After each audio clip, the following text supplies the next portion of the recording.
Jumpa dengan Engkau. Jamah kami Tuhan, dimanapun kami berada. Tidak ada yang terlewatkan di dalam nama Tuhan Yesus. Haleluya, haleluya. Kau lihat setiap hati kami terangkat kepada Engkau. Setiap tangan kami yang menyembah Engkau Tuhan. Kami percaya Tuhan turun tangan memberkati setiap kami di dalam nama Tuhan Yesus Kristus. Bapak, sebentar firman-Mu. Kami mendengar firman-Mu. Berikan kepada kami roh hikmat dan wahyu, sehingga firman-Mu boleh disampaikan dengan sederhana, dengan bahasa yang mudah kami mengerti. Ajar kami Tuhan untuk menghidupi firman-Mu dalam hidup kami. Tolong hamba-Mu, karena sungguh tanpa-Mu hamba tidak mampu. Menyediakan setiap menit-menit ke depan ke dalam tuntunan Roh Kudus. Biar nama Kristus saja yang muliakan dalam hidup kami. Yang siap diberkati dalam firman Tuhan. Sama-sama kita katakan amin, amin. Silakan duduk kembali. Selamat sore semuanya. Shalom, shalom. Orang Manado bilang selamat bakudapa, artinya selamat bertemu kembali. Senang bisa jumpa Bapak Ibu Saudara di kebaktian 3:30 sore. Saya juga ingin menyapa Bapak Ibu yang sudah mengikuti ibadah secara live streaming. Selamat bergabung. Saya doa Bapak Ibu Saudara pasti diberkati Tuhan. Amin. Bagaimana kabarnya hari ini? Apapun pergumulan saudara, tetaplah percaya bahwa Tuhan itu baik. Tetaplah yakin bahwa ada jalan keluar. Karena sekali Tuhan berjanji, firman-Nya pasti digenapi menurut kehendak dan waktunya Tuhan. Yang percaya dengan saya katakan amin. Amin. Hari ini saya akan sharing firman Tuhan dengan judul Awas Toxic Relationship.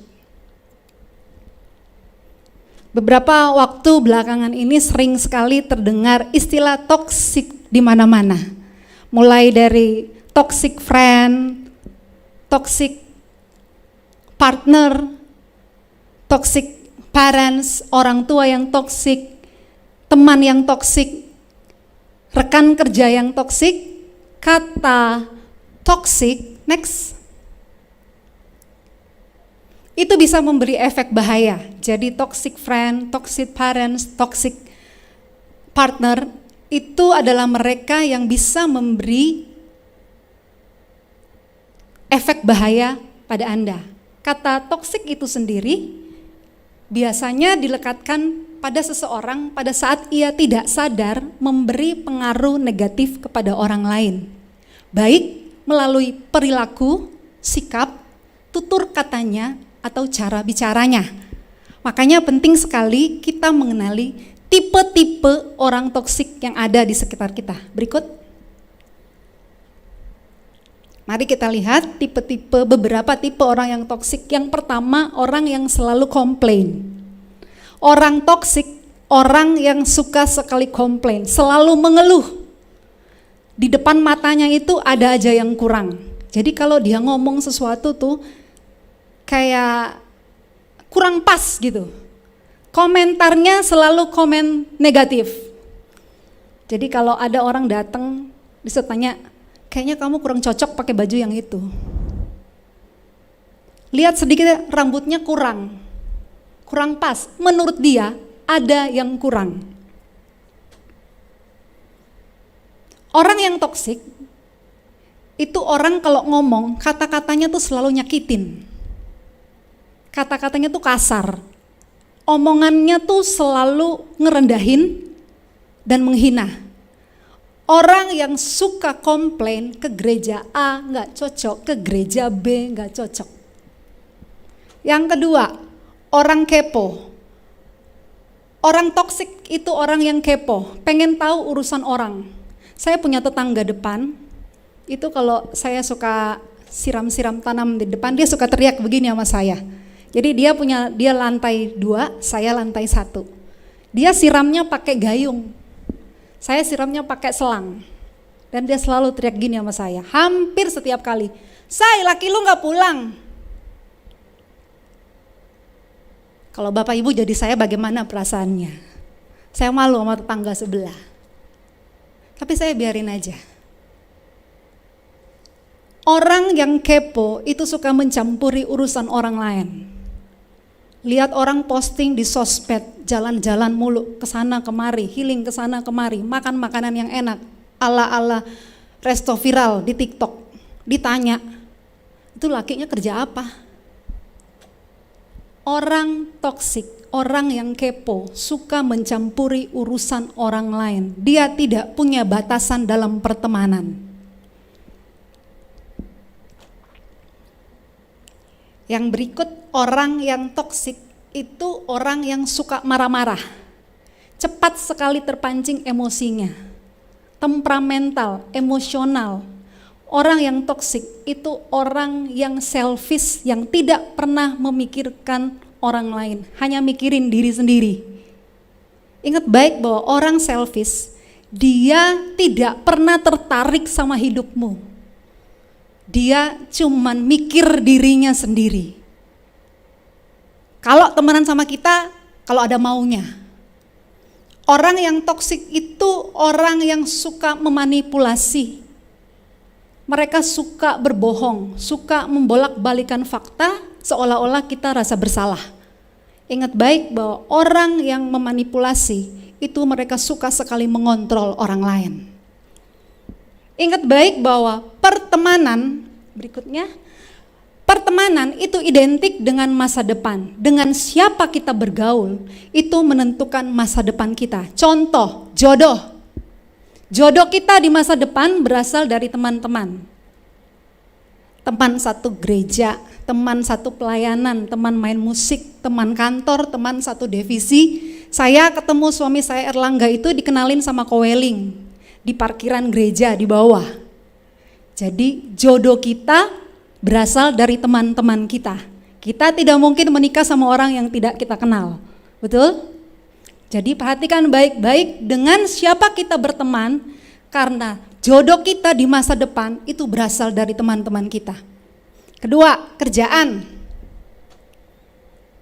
Hari-hari ini banyak yang setuju bahwa ketika kita memulai satu bisnis, ketika kita mulai suatu usaha, itu akan lebih mudah ketika kita punya teman, rekomendasi teman. Kita buka kuliner, kita buka all shop, itu akan mudah bagi kita jika kita punya koneksi, jika kita punya teman, jika kita punya link. Betul ya? Yang ketiga, keputusan.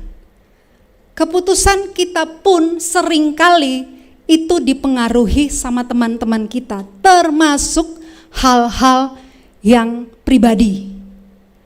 Tidak sedikit banyak orang yang cerai itu cuman gara-gara omongan bestinya. Ya sudahlah, kalau sudah tidak cocok, pisah aja, gue kesian sama lu, lihat lu menderita. Hati-hati dengan penghibur-penghibur sialan yang akan mengambil keputusan terpenting dalam hidupmu. Pergaulan itu memberi pengaruh. Katakan sama-sama saya, pergaulan itu memberi pengaruh. Amsal 13 ayat 20 dikatakan begini. Mari kita baca sama-sama Amsal 13 ayat 20, 1, 2, 3. Siapa bergaul dengan orang bijak menjadi bijak, tetapi siapa berteman dengan orang bebal menjadi malang. Dalam terjemahan bahasa Inggris King James itu dikatakan, he that walk with wise men shall be wise, but a companion of fools shall be destroyed. Kata malang itu sama dengan destroyed. Destroyed artinya musnah, malang itu artinya binasa, dan malang itu artinya hancur. Dikatakan firman Tuhan, kalau kita berteman dengan orang bijak menjadi bijak, kalau kita berteman dengan orang bebal menjadi hancur, berteman dengan orang bebal menjadi musnah, berteman dengan orang bebal menjadi binasa. Katakan sampingmu, hati-hati jangan salah pilih teman.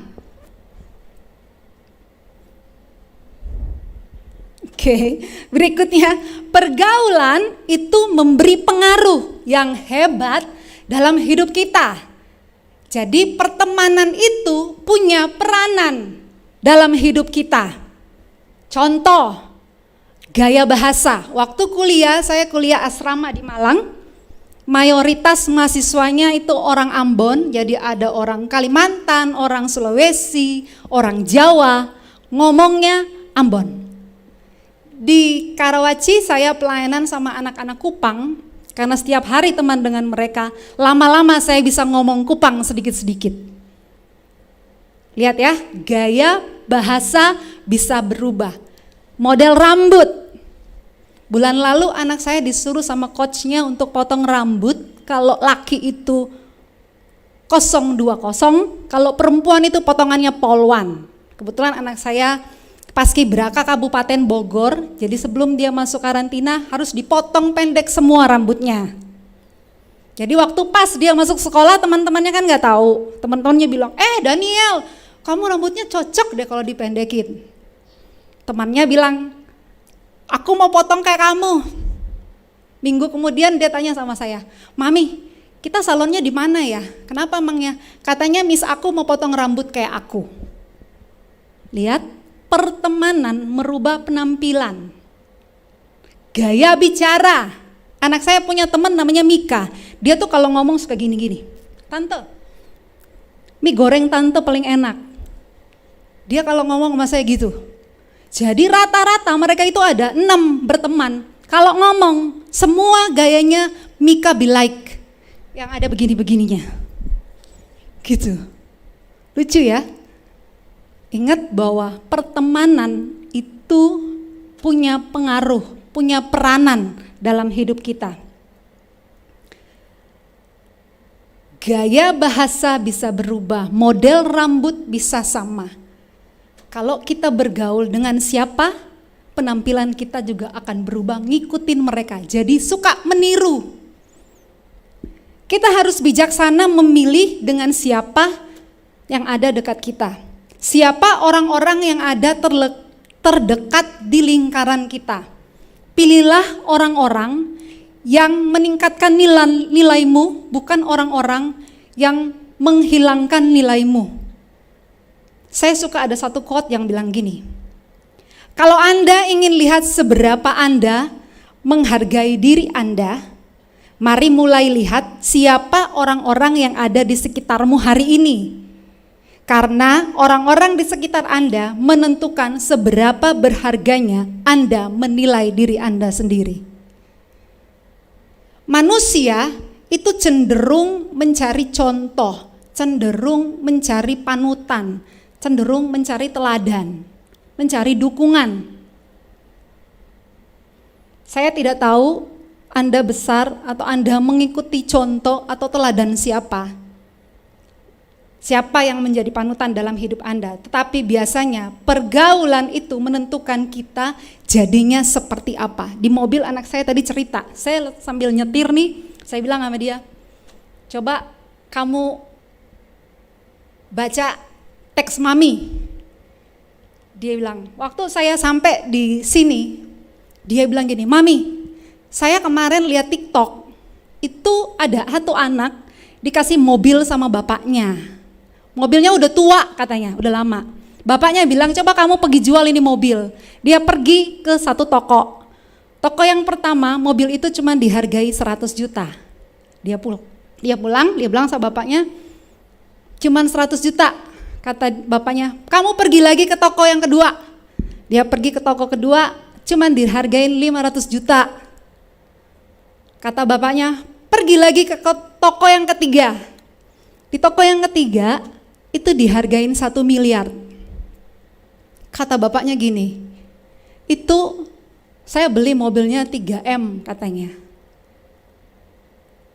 Poin yang saya mau sampaikan adalah kita harus mencari tempat, harus mencari teman, harus mencari komunitas di mana kita dihargai tinggi.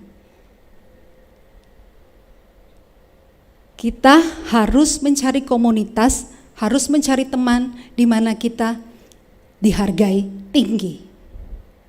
Berikutnya, teman baik belum tentu teman yang tepat. Teman baik belum tentu teman yang tepat.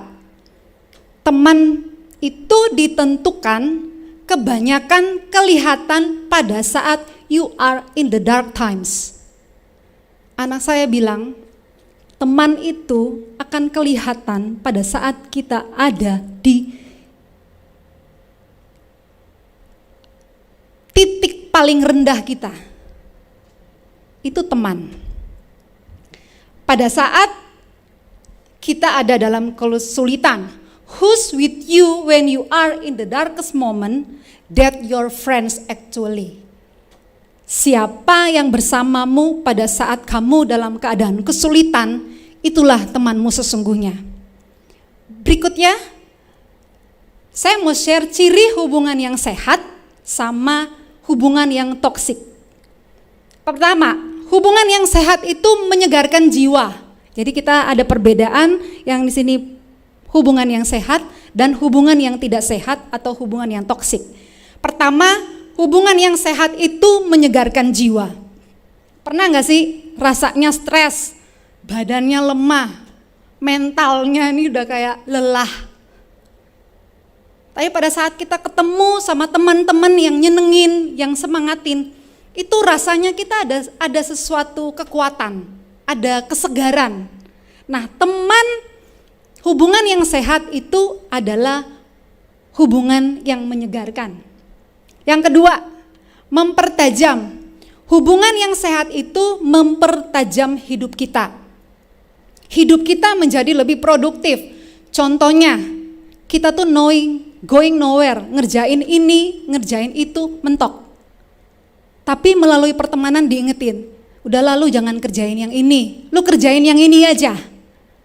Nah, pertemanan yang sehat itu adalah pertemanan yang mempertajam cara pikir kita, membantu kita untuk menjadi lebih produktif.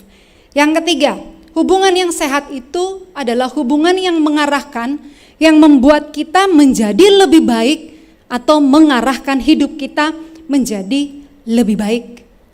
Nah, coba uji hubungan yang Anda miliki saat ini. Apakah orang-orang yang ada di sekitar kita, apakah orang-orang yang ada di komunitasmu, apakah orang-orang yang sering ngumpul, sering ngopi bareng, sering diajak curhat, itu pertama menyegarkan jiwa, mempertajam atau membuat hidupmu lebih produktif, membuat hidupmu lebih dibangun. Apakah mengarahkan hidupmu menjadi lebih baik atau tidak? Kebanyakan orang pacaran bukannya menjadi baik, malah menjadi tidak baik.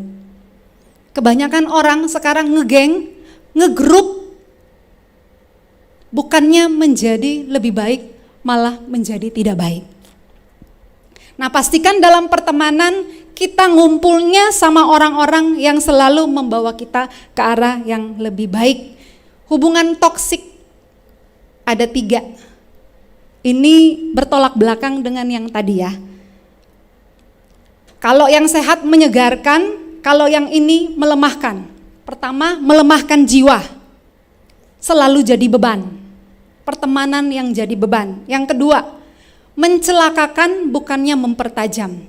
Yang ketiga, menyesatkan bukannya membawa kita ke arah yang lebih baik. Jadi apa yang harus kita lakukan? Tindakan apa yang harus kita ambil untuk menghadapi orang-orang yang toksik? Apakah dihadapi? Apakah dijalani? Ya sudahlah, namanya juga hidup. Atau dihindari, dihempaskan, atau dieliminasi. Mazmur 1 ayat 1 dikatakan begini, mari kita baca sama-sama, 1, 2, 3. Berbahagialah orang yang tidak berjalan menurut nasihat orang fasik, yang tidak berdiri di jalan orang berdosa, dan yang tidak duduk dalam kumpulan pencemooh. Nah, perhatikan ayat ini dikatakan berbahagialah orang yang pertama. Next, tidak berjalan menurut nasihat orang fasik. Ini sekali lagi berbicara tentang pertemanan. Kalau teman-teman kita adalah orang fasik, dalam tanda kutip orang-orang yang tidak mengenal Tuhan, orang-orang yang cuma tahu kebenaran tetapi tidak menghidupi kebenaran, jangan sampai kita hidup menurut nasihat mereka. Nah, bayangkan kalau kita punya masalah, terus kita datang, terus kita minta nasihat sama mereka. Kita dengar nasihat mereka. Kata firman Tuhan, kalau kita mau bahagia, kalau kita mau hidup kita happy, pastikan bahwa kita tidak berjalan dalam nasihat orang fasik. Yang kedua, tidak berdiri di jalan orang berdosa, tidak terpengaruh dalam perbuatan orang berdosa, tidak kompromi dengan dosa, tidak ikut-ikutan berbuat dosa. Artinya kita adalah orang-orang yang berpegang pada prinsip kebenaran. Yang ketiga, tidak duduk dalam kumpulan pencemooh. Nah, teman-teman yang kamu sekarang suka nongkrong, itu yang kayak gimana? Firman Tuhan bilang gini, kalau lu mau happy, kalau lu mau bahagia, jangan duduk sama tukang-tukang gosip. Jangan duduk sama orang yang suka ngibah. Jangan suka ngumpul sama orang yang suka mulutnya. Pastikan teman komselmu, teman WA grupmu itu tidak menjelekkan gereja, tidak menjelekkan pendeta, tidak menjelekkan komunitas, bahkan menjelekkan orang lain. Yang setuju dengan saya katakan amin. Saya perhatiin beberapa minggu di bulan Juli, CWS ngambil tema keluarga. Betul ya? Oke, saya mau singgung sedikit tentang toxic family. Toxic family, ada nggak sih sebenarnya keluarga yang toxic? Well, jawabannya kalau menurut saya ada. Dan saya yakin banyak dari kita yang pernah nonton film, sekarang kan banyak film ya, yang relatable dengan keluarga gue toksik, orang tua gue toksik. Meskipun misalnya mereka berniat baik, tapi ngasih dampak yang buruk buat kita. Saya pribadi hidup dan besar dari keluarga broken home, orang tua saya bercerai waktu saya umur 6 tahun. Dari kecil saya tidak kenal yang namanya bahasa kasih, yang sekarang trennya love language. Bahasa kasih orang tua saya itu adalah verbal abuse. Yang kalau ngasih tahu anaknya, kalau ngajarin anaknya, itu dengan kata-kata kasar, dengan kata-kata yang tajam, yang cenderung mengutuki.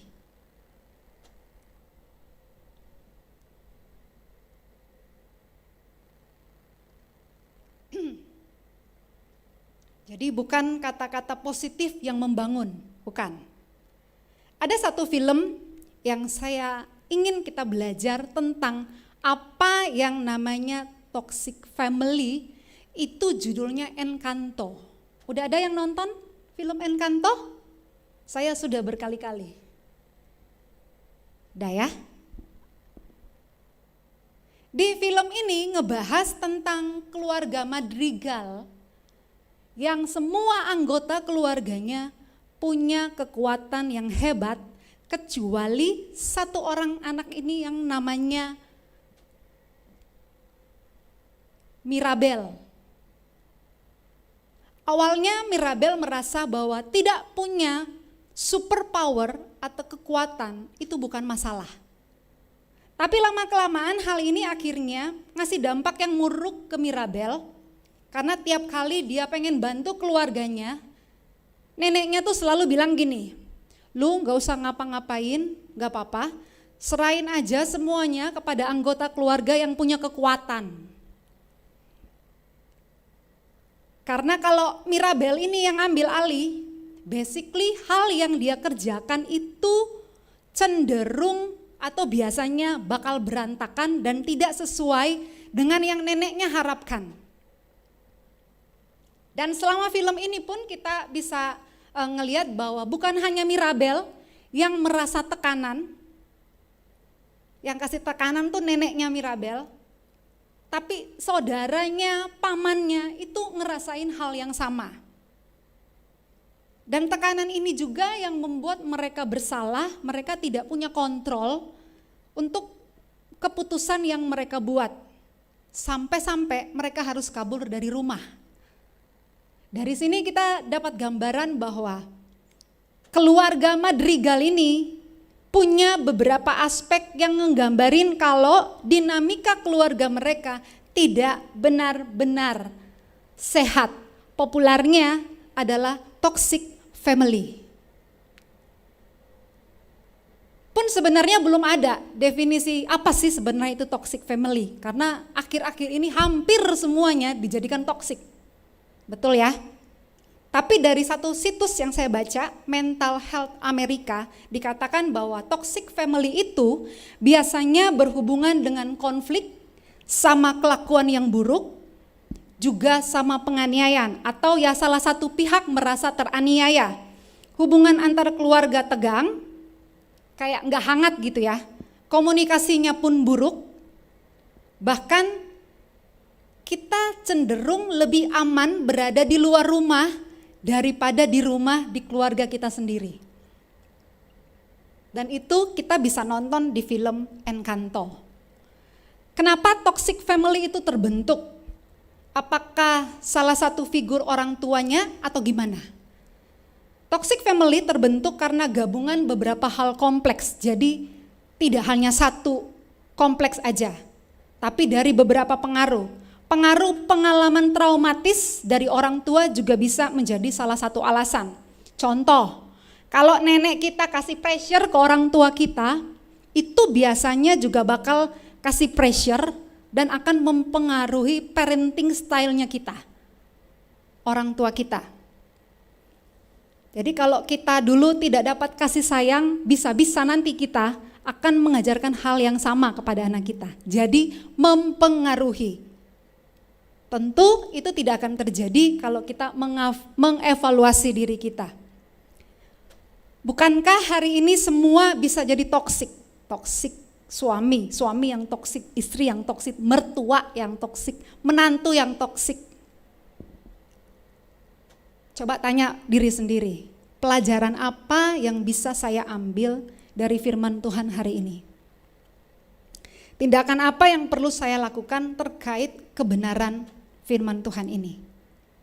Apa yang bisa saya aplikasikan dalam kehidupan saya sehari-hari supaya saya tidak menjadi orang yang toksik? Yang pertama, jaga pikiran kita. Hati-hati dengan apa yang kita pikirkan. Jangan biarkan pikiran kita itu liar dan cenderung negatif. Jangan berasumsi yang buruk tentang hidupmu. Pastikan bahwa pikiran kita adalah pikiran positif yang sesuai dengan firman Tuhan. Memang betul sekarang gue susah, memang betul sekarang gue miskin, tapi gue percaya Tuhan yang sudah tolong saya dulu, sekarang akan tolong saya. Pasti Tuhan pelihara. Yang kedua, jaga mulut, jaga cara bicaramu. Pada waktu kamu berbicara dengan pasanganmu, pada waktu berbicara dengan mertua, pada waktu berbicara dengan anak-anak, pada waktu berbicara dengan waiters yang ada di resto, pada waktu berbicara dengan tukang parkir, pastikan mulutmu mengeluarkan kata-kata berkat dan bukan kata-kata yang sia-sia. Teman saya tuh kalau ngomong sama saya nggak kira-kira. Dia kalau ketemu tuh saya datang, Jeng, tas lu asli nggak? Lu kayaknya nggak cocok pakai kulot 7/8, kelihatan kayak orang kampung. Mobil lu udah butut, ganti apa? Itu kalau ngomong tuh kayak ngalir aja baik gitu. Saya nggak tersinggung tuh. Tahun lalu bulan Juli, tahun lalu saya rintis usaha kuliner, itu banyak yang bully saya.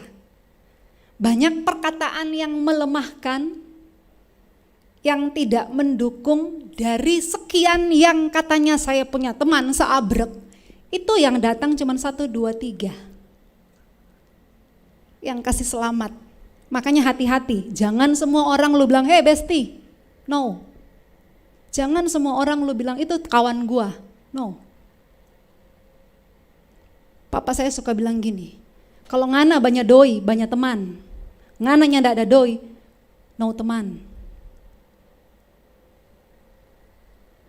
Pas opening, ada teman saya yang datang, nyoba makanan saya. 1 minggu kemudian, saya lihat di story WA-nya dia, jual makanan yang sama dengan saya.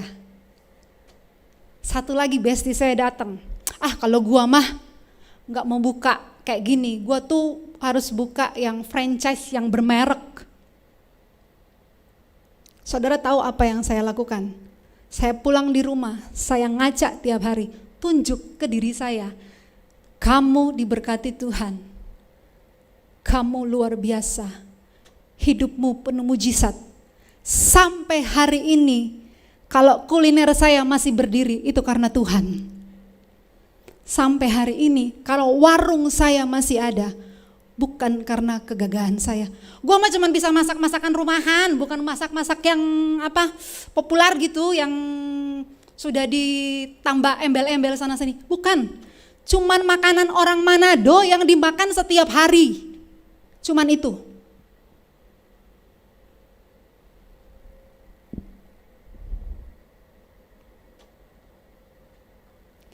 Saudara ingat, jangan biarkan hal-hal positif, hal-hal negatif itu merusak pikiran kita. Perkatakan hal-hal yang positif tentang diri sendiri, karena mulut kita adalah pintu berkat, masuk pintu berkat Tuhan dalam hidupmu. Yang setuju dengan saya katakan amin. Yang ketiga, jaga hati kita selalu bersih. Jaga hati kita selalu bersih dengan tidak mendengarkan perkataan orang lain. Ingat bahwa kita tidak bisa stop orang mengatakan kita apa. Kita nggak bisa stop mulutnya ngatain apa tentang kita. Tapi kita bisa stop kata-kata dia yang negatif itu masuk dalam hati dan pikiran kita.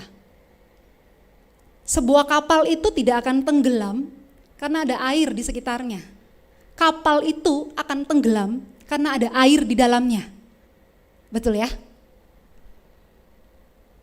Coba ngomong sebelahnya. Yang menentukan hidupmu itu perkataan Tuhan. Ya, bukan perkataan orang.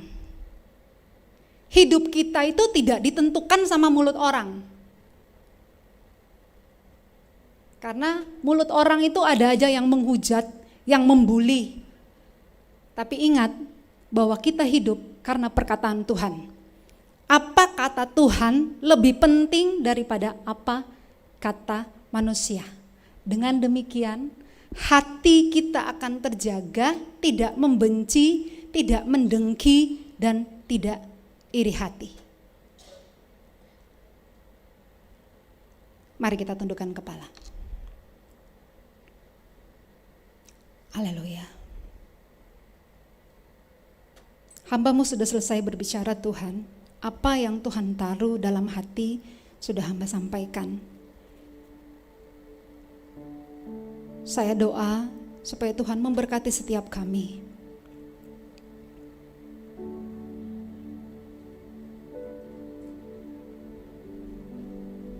Jaga hati kami Tuhan. Ku